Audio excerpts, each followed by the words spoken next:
Hello. Well, I'm happy you're back with us again for another lesson in Exodus. And we're picking up this week right after where we left off last week with the Israelites beginning their journey into the desert. And if you remember, we saw God provide them with water and food. And so in this lesson, we're going to see the Israelites' lives complicate a little bit as they get acclimated to travel in the desert. And the first thing we're going to look at is in Exodus 17. We're going to look in verses 1 through 7 and see how they deal with the same problem of water and not having enough of it again. So let's look at getting water from the rock in Exodus 17, 1 through 7. It says, the entire Israelite community left the wilderness of Sin, moving from one place to the next according to the Lord's command. They camped at Rephidim, but there was no water for the people to drink. So the people complained to Moses, "Give us water to drink." "Why are you complaining to me?" Moses replied to them. "Why are you testing the Lord?" But the people thirsted there for water and grumbled against Moses. And they said, "Why did you ever bring us up from Egypt to kill us and our children and our livestock with thirst?" Then Moses cried out to the Lord, "What should I do with these people? In a little while they will stone me." The Lord answered Moses, "Go on ahead of the people and take some of the elders of Israel with you. Take the staff you struck the Nile with in your hand and go. I'm going to stand there in front of you on the rock at Horeb. When you hit the rock, water will come out of it, and the people will drink." Moses did this in the sight of the elders of Israel. He named the place Massah and Meribah, because the Israelites complained, and because they tested the Lord, saying, "Is the Lord among us or not?" So again, the Israelites are out of water, and they're walking through the desert. That's not a big surprise that they would constantly have a need for water. But what is a surprise is they begin to complain to Moses about the situation. And it's interesting how the Israelites can seem to be so faithful in one moment and then abandon their faith in the next moment. When they move to Rephidim, they again lose their faith in God's provision, it seems. And here, in verse 2, you see the Israelites demanding water. But what I find so interesting is Moses' response. Moses replies that they're not complaining against him, but against God. Look at the end of verse 2 again. What does it say? "Why are you complaining to me?" Moses replied to them. "Why are you testing the Lord?" See, Moses is trying to train the Israelites to have faith in God for not only the big things, but also the little things. However, the word that is used in this verse shows that the Israelites were doing more than complaining. This is closer to a legal accusation. And what Moses is saying is that by accusing the servant of the Lord, you're actually accusing the Lord himself. It's a serious thing to deal with. Because what Moses is trying to get them to appreciate is that your constant lack of faith is not only causing you problems in the short term, but it's causing you problems in the long term. It's going to keep causing you problems because you're not growing a relationship with God. However, this attempt from Moses doesn't seem to be all that effective. We see the familiar grumbling of the Israelites. He tries to warn them. He tries to say, "Look, you're complaining against me as complaints against God," but they don't care. And they start wondering aloud again whether it would have been better to stay in Egypt as slaves than to come to the desert. And Moses cried out to God, it says. And you wonder if part of that just isn't frustration with his people. I mean, how can you literally walk through and experience so many wonders, so many miracles, and yet have so little faith? Apparently, things were getting so bad that Moses was getting concerned about his personal safety, we see in verse 4. What I find remarkable is God's response in verse 5. He's not going to do this wonder in front of the whole assembly of Israel again. He's ordering Moses to take a few leaders, head out in front of the larger group, and to do it there. And this also kind of makes sense if you remember how in verse 2, the whole body of the Israelite camp was bringing challenges against Moses. And so he's bringing some of the leaders of Israel together to demonstrate that this challenge is null and void. So God tells Moses to strike a rock with his staff and water will come out of it. And that's exactly what we see happens. And what we should notice is how Moses decides to name the place. I mean, if God made a spring come out of a rock for me, don't you think he might refer to that miracle in the name that you're going to name the place after?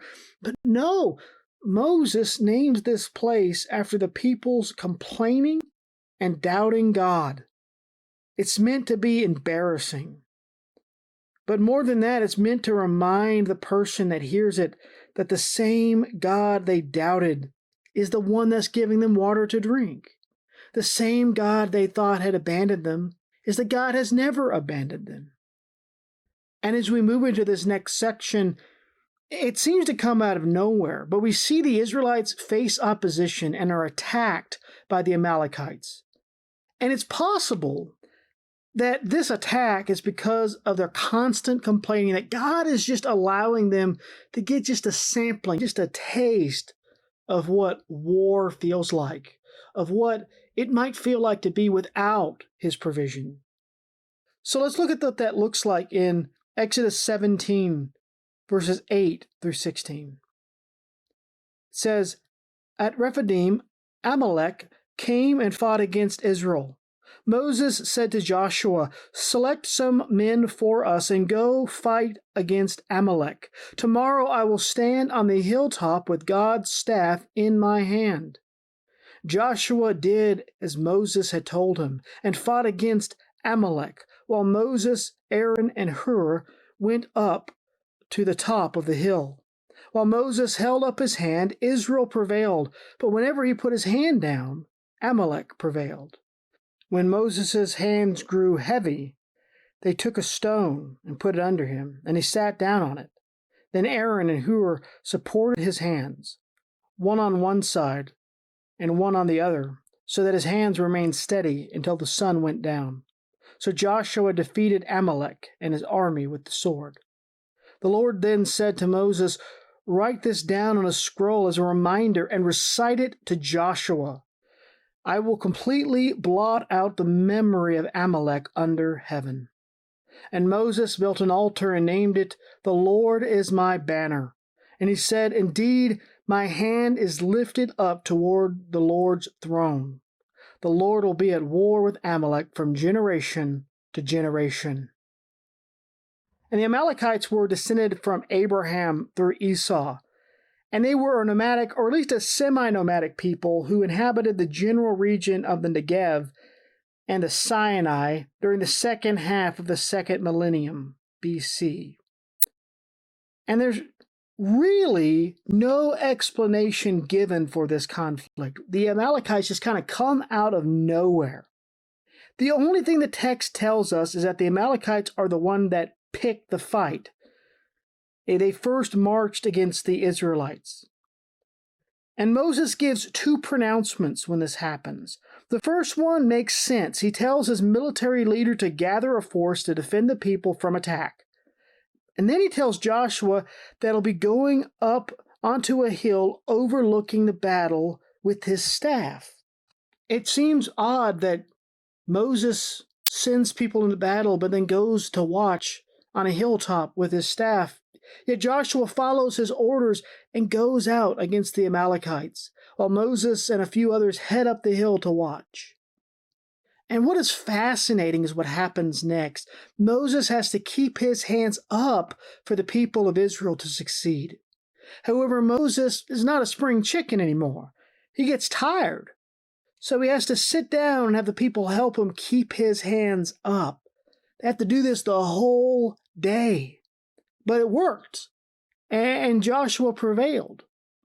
One thing to take note of, Moses said that he was going to go up the mountain with his staff, right? He said, "I'm going to go up and hold up my staff," yet it isn't mentioned here when there's talk about Moses lifting up his hands. It might be inferred that Moses was holding up the staff. However, I find it interesting that there's a certain level of vagueness in this passage. But no matter whether Moses is lifting up the staff or not, what is clear is that God is demonstrating that it wasn't Moses or the staff or anything else that brought victory, but God himself. And verse 14 has some foreshadowing in it. If you know the whole story of the Exodus, Moses is told to write down the details of the battle for who? For Joshua. It's a promise that because the Amalekites came up against Israel, that God is going to utterly destroy them.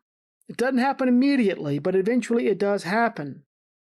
And the reason that's foreshadowing is because if you know the whole story of how the conquest ends, and how it begins really, but how this Exodus story ends and the conquest begins where Moses doesn't go into the promised land, but Joshua does. It's interesting that we see already that there's a preparation of remembrance for Joshua. And Moses builds an altar to remember the battle and God's provision in the battle. And so, as the Israelites are still meandering their way to Mount Sinai, Moses gets a visit from the in-laws. And really, chapter 18 is a turning point in the narrative. It's something that we really have to notice because the entire story, the focus of the Exodus story changes at chapter 18.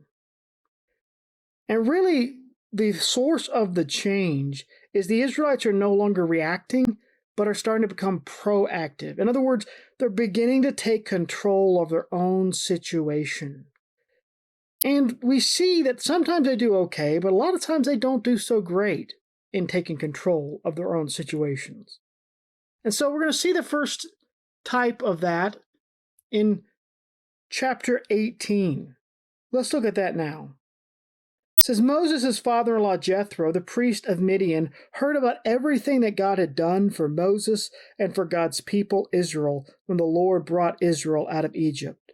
Now Jethro, Moses' father-in-law, had taken Zipporah, Moses' wife, after he'd sent her back, along with her 2 sons, one of whom was named Gershom, because Moses had said, I have been a resident alien in a foreign land, and the other, Eleazar, because he had said, the God of my father was my helper and rescued me from Pharaoh's sword.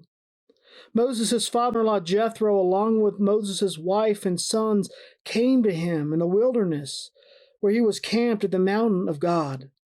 He sent word to Moses, I, your father-in-law Jethro, am coming to you with your wife and her 2 sons. So Moses went out to meet his father-in-law, bowed down, and then kissed him. They asked each other how they had been and went into the tent. Moses recounted to his father-in-law all that the Lord had done to Pharaoh and the Egyptians for Israel's sake, all the hardships that had confronted them on the way, and how the Lord rescued them. Jethro rejoiced over all the good things the Lord had done for Israel when he rescued them from the power of the Egyptians. Blessed be the Lord, Jethro exclaimed, who has rescued you from the power of Egypt and from the power of Pharaoh. He has rescued the people from under the power of Egypt. Now I know that the Lord is greater than all gods, because he did wonders when the Egyptians acted arrogantly against Israel. Then Jethro, Moses' father-in-law, brought a burnt offering and sacrifices to God. And Aaron came with all the elders of Israel to eat and meat with Moses' father-in-laws in God's presence. The next day Moses sat down to judge the people, and they stood around Moses from morning until evening. When Moses' father-in-law saw everything he was doing for them, he asked, What is this thing you're doing for the people? Why are you alone sitting as judge, while all the people stand around you from morning until evening? Moses replied to his father-in-law, Because the people come to me to inquire of God. Whenever they have a dispute, it comes to me, and I make a decision between one man and another. I teach them God's statutes and laws. What you're doing is not good, Moses' father-in-law said to him. You will certainly wear out both yourself and these people who are with you, because the task is too heavy for you. You can't do it alone. Now listen to me. I'll give you some advice, and God be with you. You be the one to represent the people before God and bring their cases to Him. instruct them about the statutes and laws, and teach them the way to live and what they must do. But you should select from all the people able men, God-fearing, trustworthy, and hating dishonest profit. Place them over the people as commanders of thousands, hundreds, fifties, and tens. They should judge the people at all times. Then they can bring you every major case, but judge every minor case themselves. In this way, you will lighten your load, and they will bear it with you. If you do this, and God so directs you, you will be able to endure. And also, all these people will be able to go home satisfied. Moses listened to his father-in-law and did everything he said. So Moses chose able men from all Israel and made them leaders over the people as commanders of thousands, hundreds, fifties, and tens. They judged the people at all times. They would bring the hard cases to Moses, but they would judge every minor case themselves. Moses let his father-in-law go, and he journeyed to his own land. So it's obvious from verse 1 that word about the Israelites and their God is spreading in the region. Jethro obviously hears about this back home in Midian and travels out to meet his son-in-law as he hears he's in the region of Sinai. And what's fascinating is that we find out at some point in the whole Egypt narrative, Moses had sent Zipporah back to Midian. And it's not hard to imagine why. Moses knew that although the Lord would see them through, the Israelites would face hard days. He even talks about that in his recounting to his father-in-law. And he ended up being right that they're going to face hard days, and yet Moses needs his family. He's leading a grumbling people. He doesn't have a whole lot of support. So Zipporah and their two boys come back to him. And Jethro, Moses' father-in-law, is a man of wisdom, and we see him send word ahead that warns Moses that family's coming to visit. And this is appreciated too, isn't it? I mean, when you have family coming to visit, you appreciate when they give you a little bit of a heads up. You know, at least a phone call saying they're heading your way, or, a couple of months or years' notice. Jethro is showing respect for Moses and informing him that he's on his way. But Moses also shows respect for Jethro in going out to meet him. And I love the humanity in verses 7 through 8. Moses can let his proverbial hair down around Jethro, and he can just be with his family. He doesn't have to be Moses, worker of miracles for Yahweh. He's just plain old Moses.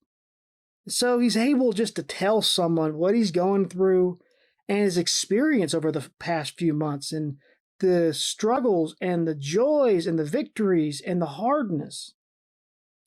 Jethro celebrates Moses' victory, and he celebrates Yahweh's victory.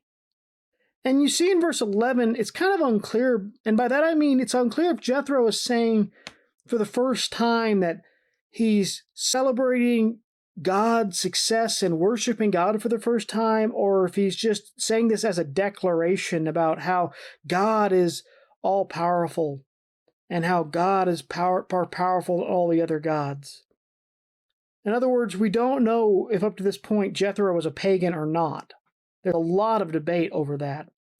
But regardless, Jethro offers a sacrifice, and the other Israelites are comfortable eating with Jethro, so it seems he's accepted as one of them.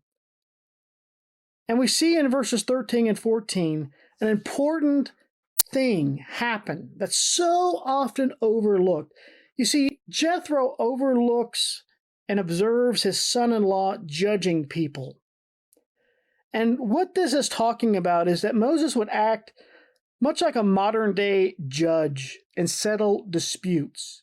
It's very common in those cultures of the day that you would have leaders in nomadic tribes, no matter how big or small they were, that would settle disputes. And so two people would have a disagreement and take it to Moses. But he was more than that. He was also essentially the governor of the people and would make all the decisions for the group on a national scale. The only problem is that with a group as large as the Israelites, this can take up all your entire day. So Jethro asks a question in verse 14, and it seems like it's never occurred to Moses. Jethro asks, "Why are you alone sitting as judge while all the people stand around you from morning until evening?" And it seems like such a simple question, but it's so profound. Moses' reply is essentially, because that's the way I've always done it. Now, it has to get done by somebody, it might as well be me. Moses recognizes that people are really asking questions out of him, but of God, and he feels the weight of that responsibility and just feels like he has to do it. And yet Jethro points out the obvious. You can't do this forever. When he says what you're doing is not good, he doesn't mean that settling disputes and leading the people is wrong, just the way he's doing it is wrong. And Jethro points out that not only will you burn yourself out doing it this way, Moses, but you're going to negatively affect the very people you're trying to help. You're going to burn them out too. You're going to make them hate you by the end of this. And so Jethro offers it some advice. And it's such simple advice, but so important. And really it can be summed up with, you need to delegate, Moses. In other words, Moses, you need to focus on national matters. You are the one who directly communicates with God on the people's behalf, and that should be your priority. For everything else, set up a leadership structure so that people can have easier access to a judge, so that you're not having to judge everything yourself. It makes perfect sense. I mean, you would not like a justice system in America where every time you had any kind of dispute, we all had to go to the Supreme Court, right? It's unrealistic. It's unreasonable. No, it's nice to have lower courts where we can deal with issues that are not as important as you would need to take in front of the Supreme Court. And this is exactly what's going on here. The important thing to notice here is that Jethro is trying to instruct Moses that giving authority away does not weaken him. It doesn't make him less strong. In fact, in the long run, it will make him stronger. In leadership, there's a temptation to do everything on one's own, and that's fine for a while. Yet when anything goes wrong, you are toast. Yet if you have help and support, you can survive hard times and trouble. But notice also that Jethro advises Moses to take his advice and bring it to God and make sure it's okay with him. And then Jethro, apparently job done, heads home. And really, it seems like in chapter 18, it's not a very significant visit, but really, it's such a huge visit that I have no doubt that God's providence is on Jethro in chapter 18, because Moses was setting himself up for failure in trying to run and control every single aspect of the people of Israel. Because as they move along and systems have to get put into place and the national identity gets larger and more complex, Moses could not do it all. And I hope you appreciate how important these two chapters we just covered are. We see Moses and the Israelites starting to have to fend for themselves, and they don't always do the best job, do they? But then again, they don't really have a guide to follow. They didn't have a manual to walk out of Egypt with. But what is present in both these chapters is that a desire on the part of God for his people to be faithful to him. Unfortunately, the people of Israel fall short of that mark again and again. But notice, and we'll see this over and over in the story of Exodus, that no matter how bad the Israelites mess up, and they will mess up, God never abandons them. He keeps his promises even when they fail to live up to theirs. And you know what? That's the truth for us. God keeps his promises even when we fail to live up to ours. I hope you've enjoyed this lesson and that you'll come back again next week as we see the Israelites finally arrive at Sinai. We'll see the law come down and things will change yet again, and things will get a little bit darker and a little bit more exciting. Thanks for joining us, and we'll see you next week.